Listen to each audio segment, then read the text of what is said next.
And so what I want you guys to know is as you go through finals this week, as some of you start going home and as you go throughout the summer and things aren't always going the way you want and you're like, God, why is this happening? And you're going throughout this summer and you're working and you're going throughout relationships and some are going good, some are not going good, and you're just going through all of this stuff. And also when life is good and also when life is bad, I want you to know that God has a plan for your life no matter what circumstance you are in. I want you to know that if it feels like you've been exiled in the middle of nowhere, and it feels like you're going through life and you don't understand what is happening and you don't have any answers in life, I want you to know that God still has a plan for your life and that it is good. And that God's plan for your life is not based off of your circumstances, but God's plan for your life is based off of His character.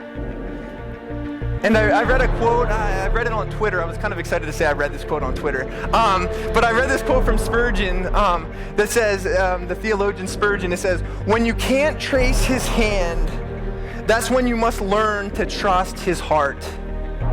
When you can't trace the hand of God, when you don't understand what is going on in your life because you think the hand of God, things aren't going the way you want them to go.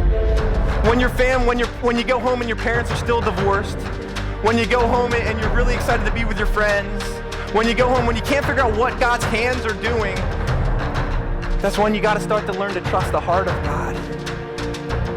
And you got to start trusting that even though our circumstances are not what we want them to be, even though we're going to spend hours studying this week, even though we have to say goodbye to people, some people are probably happy to get out of here. Yes, I'm excited to get out of here. But I want you to know, and I just want you to grab, and I want you to think about this, that when life is not going the way we want it to go, when we can't trace the hand of God, we have to trust the heart of God.